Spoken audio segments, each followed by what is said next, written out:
উৎকেন্দ্রিকতা। এই উৎকেন্দ্রিকতা সবারই আছে, তাহলে আমরা বুঝবো কেমনে কোনটা অতিরিক্ত কোনটা অতিরিক্ত কোনটা পরাবৃত্ত। উৎকেন্দ্রিকতা দেখে দেব, খেয়াল করো। উৎকেন্দ্রিকতা যদি 1 হয় তাহলে এটা কি হবে? পরাবৃত্ত। উৎকেন্দ্রিকতা যদি লেস দ্যান 0 হয় কি হবে? উপবৃত্ত। উৎকেন্দ্রিকতা যদি greater than less than 1, sorry, greater than যদি 1 হয় তাহলে হচ্ছে এটা হবে তোমার অতিবৃত্ত। এখানে একটা বিষয় খেয়াল রাখবা, ইকুয়েশন দিয়ে যখন করছিলাম ওখানে কিন্তু ছিল ab - ac² greater than 0, এটা যখন ছিল তখন ছিল উপবৃত্ত, আর এখানে less than 1 যখন তখন উপবৃত্ত বলা ছিল। ওখানে ছিল ab - ac² less than 0 যখন তখন অতিবৃত্ত, আর এখানে কিন্তু greater than 0 অতিবৃত্ত। বোঝা গেছে কি? ওদের এরপর আর কোন ক্লাস আছে না? আমি তো মনে আছে ই বল ওদের নিচে সারাটা ক্লাস তো করেই দিয়েছে কোর্স ভালো জীবন কিছু ক্লাস লাগে কি করবা? ছাত্র অধ্যয়ন লক্ষ্য অনেক পড়াশোনা তো ছাত্রদের ধর্ম, তারা অধ্যয়ন করবা। যে চুরি করে তার বৈশিষ্ট্য কি? চুরি করে। যে ড্রাইভার তার বৈশিষ্ট্য কি? গাড়ি চালায়। স্টুডেন্ট তার বৈশিষ্ট্য কি? পড়াশোনা করে। আমরা এটা বলতে পারবো। এটা বোঝা গেছে? এগুলো তো তোলা গেছে। এখন আসো উৎকেন্দ্রিকতার বিষয় ক্লিয়ার। এখন আমরা পরাবৃত্তে যাব।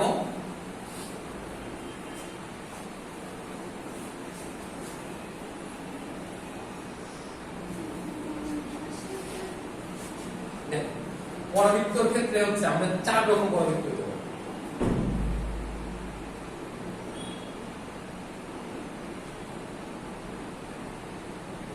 একটা পরাবৃত্ত হতে পারে এটা x অ্যাক্সিস, এটা y অ্যাক্সিস।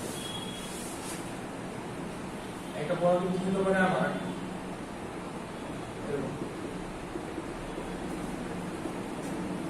একটা পরাবৃত্ত হতে পারে এরকম,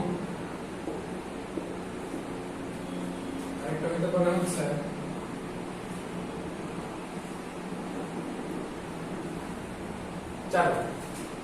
এরকম 4 রকম সবারই হতে পারে। পরাবৃত্ত অতিবৃত্ত সবারটা তো বারবার দেখা সম্ভব নয়। পরাবৃত্তটা ভালো করে দেখাই দিই, এটা ভালো করে বুঝো, এটার বেসিসে বাকি দুটো দেখো ফর্মুলার বেসিস। পরাবৃত্তের নরমালি জেনারেল ইকুয়েশন হচ্ছে এরকম ax² + bx + c, এরকম, ঠিক আছে? তো তোমার বিষয়টা হচ্ছে কেন দুই রকম হতে পারে। একটা হলো x² = 4ay, আর একটা হতে পারে y² = 4ax। এটা হলো আমাদের নরমালি সাধারণ ইকুয়েশন পরাবৃত্ত, এই তিনটা, ঠিক আছে? বা এটা যদি x দিয়ে দেয়া তো y দিয়ে হতে পারে।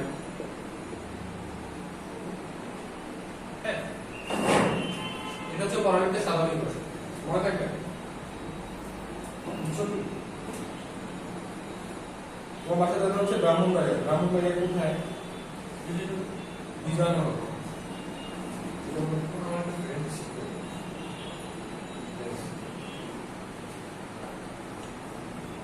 ঢাকা, খুলনা, বলা বরিশাল, ব্রাহ্মণবাড়ি, মাদারীপুর, বর্ষিংটি, ফরিদপুর, মাদারীপুর, ময়মনসিংহের দায়িত্ব বলতো। ময়মনসিংহ কি কারণে বিখ্যাত? সাংস্কৃতিক। ময়মনসিংহ দুইটা বড় কারণে বিখ্যাত, একটা হলো পজিটিভ, একটা নেগেটিভ। পজিটিভ রিজনটা হচ্ছে মুক্তিযুদ্ধের সময় তারামন বিবি, তারপরে যারা লেডি ফাইটার ছিল তারা ছিল ময়মনসিংহ 11%। আর নেগেটিভ দিকে বিখ্যাত ঢাকা সিটিতে যত কাজের মহিলা আছে জানো এটা ঝগড়া বাঁধলে ময়মনসিংহের ফ্রেন্ডরা বলে। আচ্ছা, ওকে, তাহলে এই চারটা ইকুয়েশন কি লেখা হয়েছে? ক্লিয়ার? নোয়াখালীর তো নাই,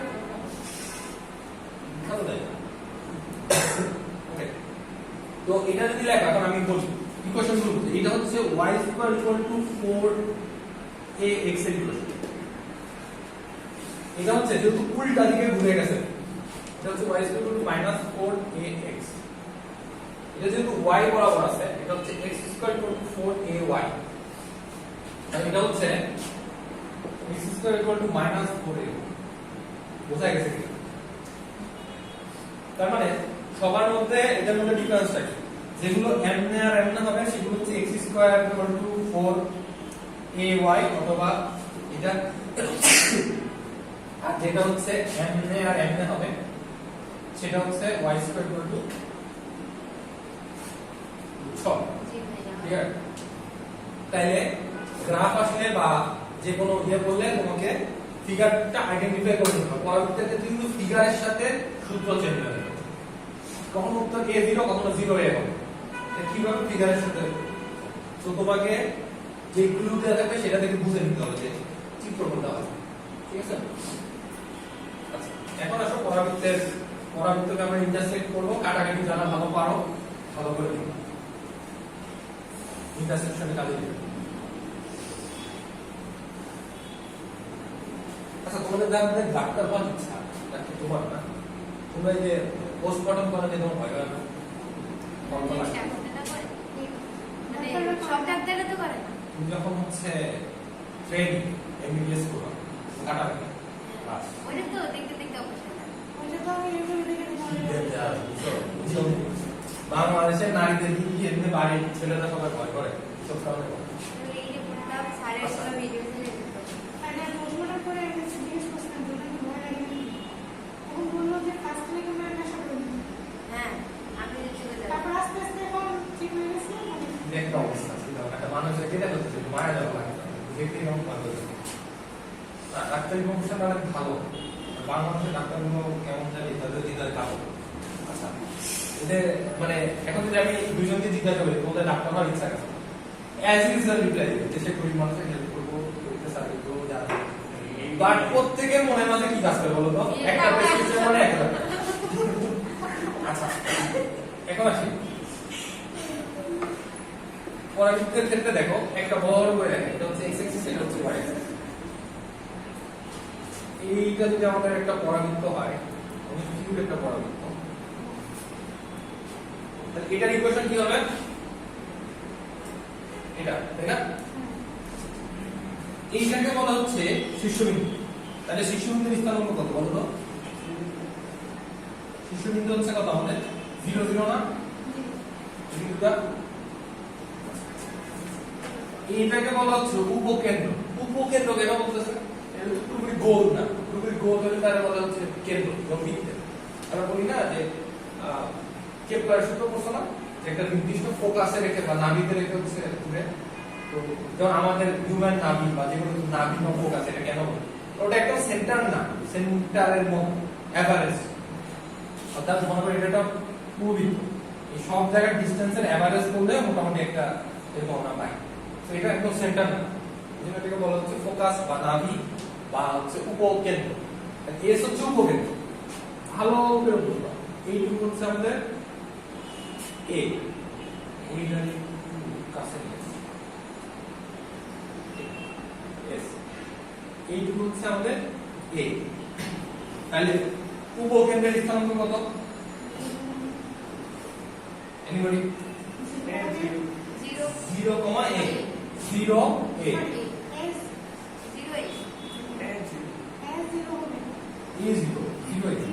এ তোমাদেরকে যদি আমি বলি 0,2 বিন্দুটা বসাও, কেমনে বসাবো? গ্রাফে 0 2 এখানে বসাবো। এটা কি 0 আর যদি বলি 2,0 তাহলে কি বসাবো? এই যে তোমরা আবার ক্লাস শুরু নিয়ে যাবে। উপকেন্দ্র হচ্ছে a0, বুঝা গেছে? আচ্ছা, এই উপকেন্দ্র থেকে ঠিক উপকেন্দ্র এই সাইডে যতটুকু ঠিক সেম ডিসটেন্সে এই সাইডে যেই বিন্দুটা আছে নেগেটিভ মাইনাসে, ওই বিন্দুটা দিয়ে যে রেখাটা গেছে এটাকে বলা হচ্ছে দ্বিকাক্ষ বা নিয়ামক রেখা। ঠিক আছে? আচ্ছা, এটা যে বিন্দুতে যায় সেই বিন্দুর স্থানাঙ্ক হচ্ছে কত? মাইনাস a0, এটা হচ্ছে 0 0, আর এটা হচ্ছে a0। এই পর্যন্ত কারণ কোনো সমস্যা আছে? রাগ, ক্ষোভ, বিদ্বেষ?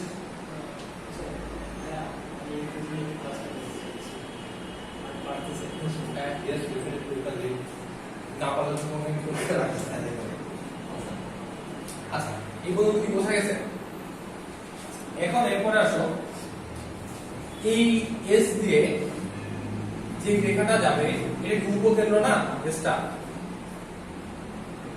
উপকেন্দ্র দিয়ে যে রেখাটা যায় এটা আমরা বলি হচ্ছে উপকেন্দ্রিক লম্ব, মানে লম্ব যে রেখাটা যায় উপকেন্দ্রিক লম্ব। ঠিক আছে? এই উপকেন্দ্রিক লম্বের এইটুকু হচ্ছে 2a, এইটুকু হচ্ছে 2a। ঠিক আছে? আচ্ছা, তাইলে উপকেন্দ্রিক লম্বের দৈর্ঘ্যটা কত বলো তো? কেন্দ্রিক লম্বের দৈর্ঘ্যটা হচ্ছে 4a। দৈর্ঘ্য কখনো নেগেটিভ হতে পারে, তো এটা অলওয়েজ পজিটিভ হবে। এটা হচ্ছে উপকেন্দ্রিক লম্বের দৈর্ঘ্য হচ্ছে 4a। আচ্ছা, এখন আসো উপকেন্দ্রিক লম্বের সমীকরণটা তাহলে কত হবে?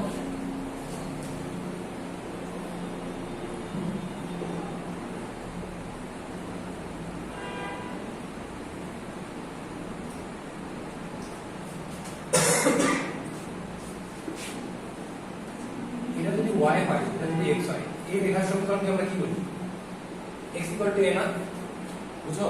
মানে এই যদি a হয় আর এটাকে আমরা বলি হচ্ছে y b, তাই না? বুঝছো তো? তাইলে উপকেন্দ্রিক লম্বের সমীকরণটা হবে হচ্ছে আমার x a। বুঝছো নাকি বুঝছো না? এটা আমার 0 0, এই যে উপকেন্দ্রিক লম্ব, তাহলে a দূরত্ব দিয়ে যে রেখাটা গেছে এটার সমীকরণ কি? হ্যাঁ, x a সব জায়গায় এটা মাত্র দেখা আছে সহজ একটা। আচ্ছা, তাইলে বলো তো নিয়ামক রেখা বা দ্বিঘাতের সমীকরণটা কি?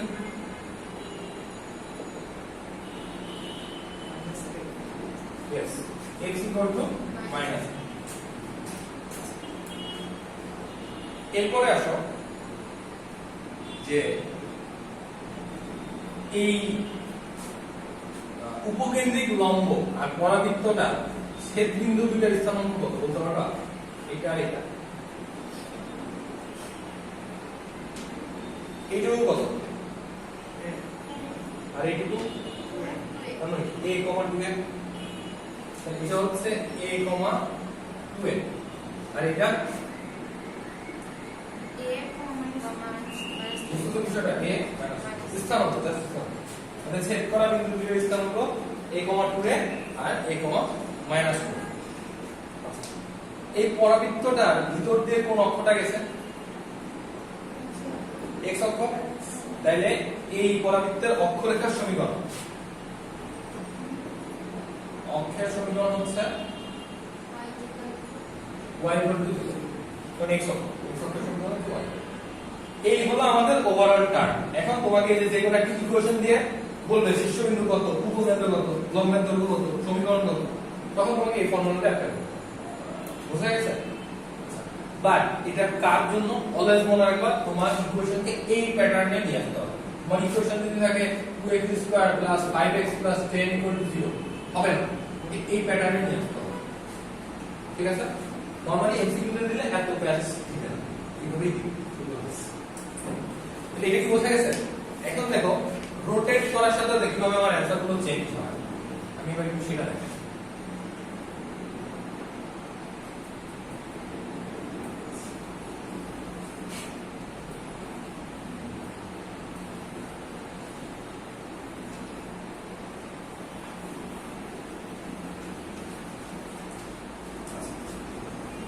আমি পরাবৃত্তটা যদি আমার এদিকে না হয়, পরাবৃত্তটা যদি মনে করো এদিকে,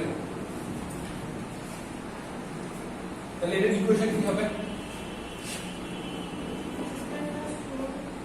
চেঞ্জ হয়ে যাবে y² থেকে x²। ঠিক আছে? এখন দেখো এটা শীর্ষবিন্দু কত?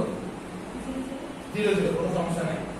যেটা উপকেন্দ্র কি এখন এখানে না, তাহলে এইটুকু হচ্ছে a, উপকেন্দ্রের স্থানাঙ্ক কত হচ্ছে 0 a, দ্যাট মিন্স এখানে a0 থাকছে, এটা হয়ে যাচ্ছে 0 a। আচ্ছা উপকেন্দ্রিক লম্বের দৈর্ঘ্য, লম্ব তো সেমই থাকবে এই দুই মাথা, এইটা 2a, এটা 2a, সো এটা 4a, সমস্যা নাই। উপকেন্দ্রিক লম্বের সমীকরণ, এবার বলো তো এই রেখাটার সমীকরণ কি? y equal to a y equal to a, তাহলে কিন্তু দেখো এটা চেঞ্জ হয়ে যাবে y equal to a, তাহলে নিয়ামক রেখাটা এর ঠিক অপোজিটে মাইনাস a দিয়ে হবে এখানে, তাহলে নিয়ামক রেখার সমীকরণ হয়ে যাবে y equal to minus a। Totally কিন্তু চিত্রটা ভিজুয়ালাইজ করলে তুমি পারবে। আচ্ছা এবার অক্ষের সমীকরণ কোনটা, কোন অক্ষকে ধারণ করে x is equal to 0 x equal to 0, কারণ আমার অক্ষটা হচ্ছে y, তার মানে x equal to 0, বুঝা গেছে? এই রিলেটেড প্রচুর প্র্যাকটিস তোমার এখানে দেয়া আছে, এগুলো তুমি প্র্যাকটিস করবে না, কারণ এখানে অনেকগুলো আমি আসলে পড়ায় শেষ করতে পারবো না, আমি তো এই জন্য তোমাদের যেগুলো দরকার সেই টার্মগুলো আমি দিয়ে দিচ্ছি। পেজ নাম্বার চলে আসো 10, লেকচার শিটে।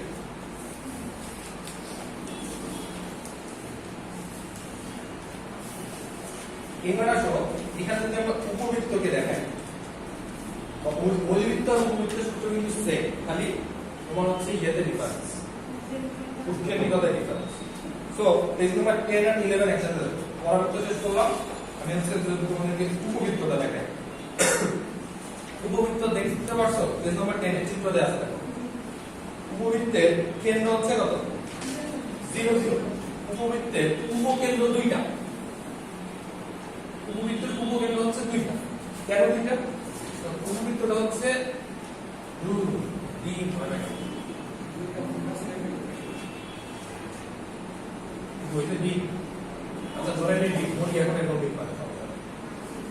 উপকেন্দ্র হচ্ছে দুইটা, ঠিক আছে? তাহলে কেন্দ্র হচ্ছে একটা, উপবৃত্তের কেন্দ্র কাকে বলবে? দুইটার মধ্যবিন্দুকে বলবো কেন্দ্র, এটা S, এই দুইটার মধ্যবিন্দুটা হচ্ছে আমার কেন্দ্র, মনে থাকবে। কেন্দ্র কিন্তু স্পেশালি বলে না, কেন্দ্র থেকে কিন্তু প্রশ্ন আসে। কেন্দ্র হচ্ছে আমার মাঝখানে একটা, কেন্দ্রের স্থানাঙ্ক হচ্ছে 0 0, উপকেন্দ্র হচ্ছে তোমার a e, 0, এটা কিন্তু উৎকেন্দ্রিকতা যে তোমার হচ্ছে 1 এর থেকে কম, এই জন্য এরকম আছে। আর এটার ক্ষেত্রে হচ্ছে মাইনাস a e, 0, মানে এইটুকু হচ্ছে a, ঠিক আছে? ওখানে ছিল হচ্ছে a আর এখানে হচ্ছে a, ওখানেও a ছিল, ওখানেও a ছিল, কিন্তু পরবর্তী ক্ষেত্রে e কত? পরবর্তী ক্ষেত্রে e কত? 1 না, এইজন্য পরবর্তী ক্ষেত্রে a। বুঝছো নাকি বুঝছো না? বাকি না? হ্যাঁ, এটা মাইনাস, বুঝছো কি? আচ্ছা, তো এটা হচ্ছে আমাদের উপকেন্দ্র। এখন পরাবৃত্তের মধ্যে, উপবৃত্তের মধ্যে আমার অক্ষ দুইটা, একটা ক্ষুদ্র অক্ষ, একটা বৃহৎ অক্ষ। পরাবৃত্ত দুই রকম হতে পারে, একটা হলো এইভাবে ডি, আর একটা হচ্ছে এইভাবে ডি। আর পরাবৃত্তের ইকুয়েশনটা কি বলেছি? x² / a² + y² / b² 1। তো এইটুকু হচ্ছে আমাদের a, x অক্ষের, আর এইটুকু হচ্ছে আমাদের b। একইভাবে এইটুকু হচ্ছে a, এইটুকু হচ্ছে b। তাহলে বলো a যখন বড় হবে তখন আমার পরাবৃত্ত কোনটা হবে? x এর নিচেরটা যদি বড় হয়, মনে করো তোমার আছে হচ্ছে x² / 4² + y² / 3² আর এটা হচ্ছে x² / 3² + y² / 4²। এইটা কোন পরাবৃত্ত হবে আর এই কোন উপবৃত্ত হবে আর এটা কোন উপবৃত্ত হবে? এটা হবে কোনটা? এক না দুই? এইটা হবে, কারণ এটা a, a মানে হচ্ছে এটা, কোনটা বড়, সো এই লেভেলটা হবে হচ্ছে এটা, আর এটার ক্ষেত্রে b টা বড়, b, দ্যাট মিন্স এটা হচ্ছে, বুঝা গেছে? চিত্র দিয়ে কিন্তু সব চিত্র না বলতে হবে। তাইলে এটা হচ্ছে এই যে বড় অক্ষটা থাকে, এটা হলো বৃহৎ অক্ষ, আর এটা হচ্ছে ক্ষুদ্র অক্ষ। তাহলে এটা বৃহৎ অক্ষের সমীকরণ কত? y = 0, কারণ এটা x অক্ষ, বুঝছো? আর যদি এমন হয়, এমন পরাবৃত্ত হবে, উপবৃত্ত হয়, তাহলে এর বৃহৎ অক্ষ কি? y, তার মানে কি x equal to 0 বুঝতেছো কি বুঝতে পারছো শিওর কি বুঝতেছো আচ্ছা তাহলে বিয়োগকের সমীকরণ হচ্ছে x equal to 0 R y equal to 0 কখন কি হবে বুঝছো কিন্তু ভ্যারিয়েবল চেঞ্জ হবে সিচুয়েশন আচ্ছা আর নিয়ামকের সমীকরণ এটা নিয়ামক হচ্ছে এখানে আর এখানে নিয়ামক দুইটা যেহেতু উপকেন্দ্র দুইটা নিয়ামক দুইটা নিয়ামকটা হচ্ছে a বাই e ডিসটেন্স দিয়ে যায় এটুকু হচ্ছে a বাই e আর এইটুকু হচ্ছে মাইনাস a বাই e বুঝছো তাহলে নিয়ামকের সমীকরণ কত হবে x equal to plus minus a আর যদি এটা এটার ক্ষেত্রে হতো তাহলে y equal to plus minus a by e বুঝছো কি বুঝা যাচ্ছে আর হচ্ছে তোমার উপকেন্দ্রিক লম্ব তাহলে যেহেতু উপকেন্দ্র এটা এখান থেকে যে লম্বটা যাবে তার সমীকরণ কি x equal to এই এটা হচ্ছে x equal to minus a ঠিক আছে যদি এরকম হয় তাহলে y equal to a y equal to minus a আর উপকেন্দ্রিক লম্বের দৈর্ঘ্যটা মনে রাখবা উপকেন্দ্রিক লম্বের দৈর্ঘ্যটা হচ্ছে 2b square by a square আচ্ছা sorry 2b square by a সহজে বলে দিই যার a বড় তার নিচে a থাকবে যার b বড় তার নিচে b থাকবে তার মানে এটার ক্ষেত্রে হচ্ছে প্রথমটা 2b স্কয়ার বাই a উপকেন্দ্রিক লম্বের দৈর্ঘ্য আর এটার ক্ষেত্রে হচ্ছে দ্বিতীয়টা 2a স্কয়ার বাই ক্লিয়ার এই হচ্ছে ওভারঅল আমাদের উপবৃত্তের সূত্র বুঝছো কি অধিবৃত্তে চলে যাও অধিবৃত্তের সব সেম অধিবৃত্তে খালি চেঞ্জ হচ্ছে তোমার উৎকেন্দ্রিকতাটাতে চেঞ্জ হ্যাঁ আর হচ্ছে তোমার উৎকেন্দ্রিকতাটা হচ্ছে চেঞ্জ আর হচ্ছে তোমার উপকেন্দ্র না উপকেন্দ্র চেঞ্জ না উৎকেন্দ্রিকতাটাতে চেঞ্জ উৎকেন্দ্রিকতাটা হচ্ছে অধিবৃত্তের সমীকরণ কি অধিবৃত্ত এখানে মাইনাস থাকে হ্যাঁ আর উপবৃত্ত হচ্ছে প্লাস থাকে ঠিক আছে এটা উপবৃত্ত আর এটা হচ্ছে অধিবৃত্ত ও তাহলে এটা হচ্ছে অধিবৃত্ত এটা হচ্ছে উপবৃত্ত অধিবৃত্তে যেহেতু মাইনাস থাকে অধিবৃত্তের উৎকেন্দ্রিকতা হবে হলো e সমান 1 plus a square by b square আর b square by a square নিচে কোনটা যাবে বড় যেটা ঠিক আছে যেটা বড় সেটা নিচে যাবে আর অধিবৃত্তের ক্ষেত্রে জাস্ট এটা হলো অধিবৃত্তের ক্ষেত্রে প্লাস হবে আর উপবৃত্তের ক্ষেত্রে হলো মাইনাস হবে ঠিক আছে এটা হচ্ছে রুট ওভার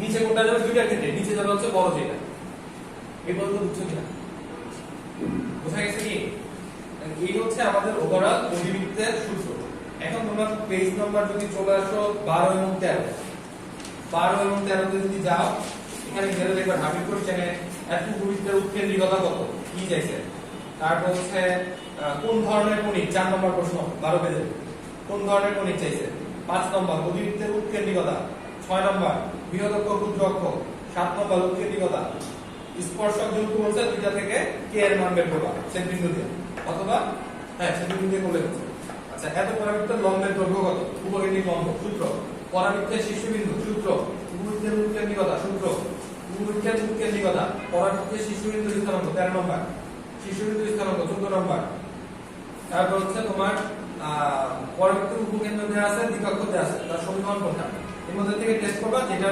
দ্বিকক্ষ ওইটা আসে আর সমীকরণ ওইটা আসে সেটা বলতে তারপরে 16 নম্বর উৎকেন্দ্রিকতা কত বহুবার আসে তাহলে কি খুব কঠিন প্রশ্ন আসতেছে 17 নম্বর স্পর্শক চাইছে স্পর্শকটা এই স্পর্শকগুলো এখনো দেখা নাই এটা দেখাবো 9 চ্যাপ্টারের সময় 18 নম্বর দেখো শীর্ষবিন্দুর স্থানাঙ্ক 19 নম্বর উৎকেন্দ্রিকতা 20 নম্বর লেখচিত্র কোনটা খেয়াল করো যে মাইনাস এবং তোমার হচ্ছে x স্কয়ার আছে মানে x স্কয়ার আছে তাই না x স্কয়ার আছে ও মাইনাস তাহলে কোনটা হবে x স্কয়ার থাকলে কোনটা হয় উপরে নিচে যাবে অর্থাৎ হচ্ছে তোমার তুমি যদি খেয়াল করো যে b নম্বরটা মানে y অক্ষ বরাবর যাবে বুঝা নাই y square equal to 4ax এর গুণতে এরকম এরকম হয় এদিকে নাইলে এদিকে আমাদের আসলে হচ্ছে কি y সমান x মাইনাস সামথিং স্কয়ার মানে হচ্ছে x স্কয়ার থাকলে সেটা কেমন হবে এদিকে অথবা এদিকে এখন মাইনাস আছে তাহলে এই জিনিসটা বুঝছো?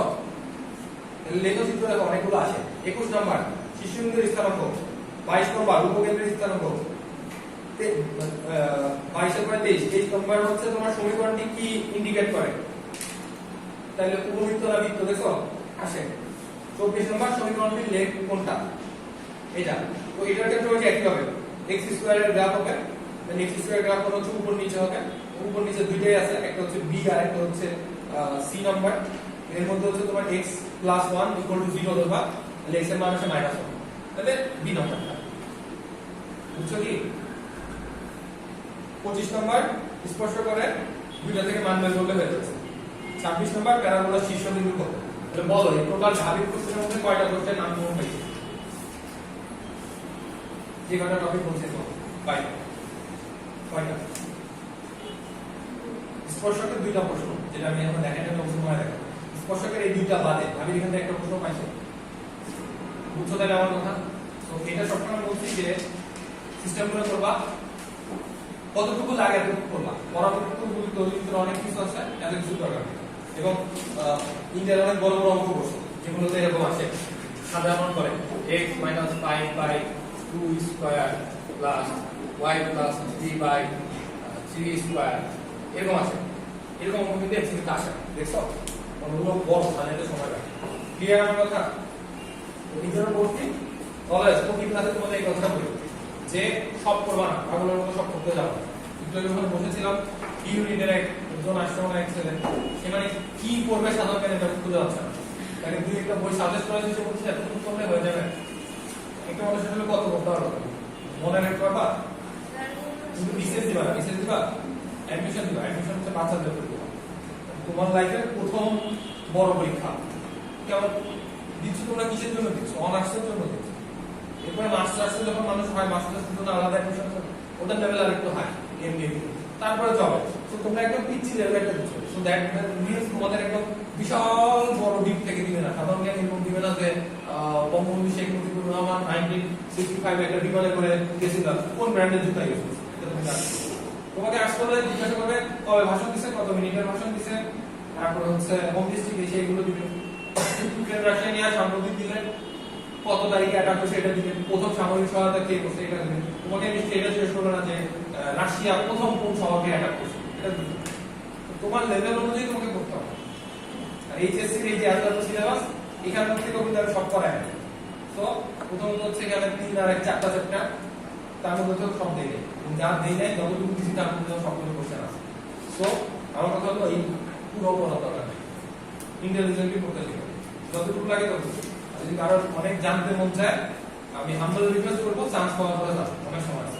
এখন জানতে চায় না, ওই জয়পুরি কিংবা ইউসিসি ফিউশন কিংবা ক্লাস টেস্ট কিংবা উদ্ভাসন কিংবা কিনতেই থাকে। ওভারঅল শেষ তো করতে পারবো, তোমার কাছে টাইম আছে কয় মাস? সময় আছে কয় মাস? 3-4 মাস। হ্যাঁ, এর বাইরে তো সময় নাই।